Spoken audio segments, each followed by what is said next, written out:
वहीं युद्ध के 64वें दिन वोलोदिमीर ज़ेलेंस्की की सेना ने रूसी सेना पर ताबड़तोड़ मिसाइल हमले किए। हमले किस इलाके में किए गए इसका पता तो नहीं चल सका है, लेकिन यूक्रेन की सेना की तरफ से इसका एक वीडियो भी जारी किया गया, जिसमें पुतिन की सेना पर मल्टीपल रॉकेट लॉन्चर की मदद से एक के बाद एक कई मिसाइलें दागी गई।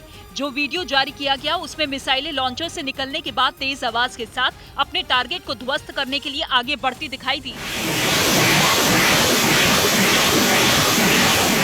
रूसी सेना पर इस हमले से पहले यूक्रेन की सेना के कुछ ट्रक एक खेत में खड़े दिखाई दिए।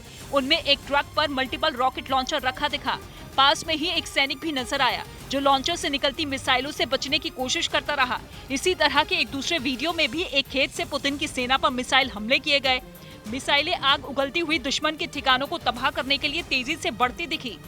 और उधर यूक्रेन की सेना ने कीव के एक सुनसान इलाके में धमाके कर रूस की बारूदी साजिश को नाकाम कर दिया। रूस की सेना ने राजधानी कीव में दाखिल होते ही वहां के कई इलाकों में बारूदी सुरंगें बिछा दी थी, जिन्हें सावधानी बरतते हुए यूक्रेन की फौज ने एक सुनसान जगह पर विस्फोट कर उड़ा दिया। इसके बाद वो इलाका धमाकों की गूंज से थर्रा गया। विस्फोट के बाद वहां आग के शोलों के साथ धुएं का काला गुब्बार ऊपर उठता दिखा। कुछ ही देर में इसने वहां के एक बड़े हिस्से को ढक लिया।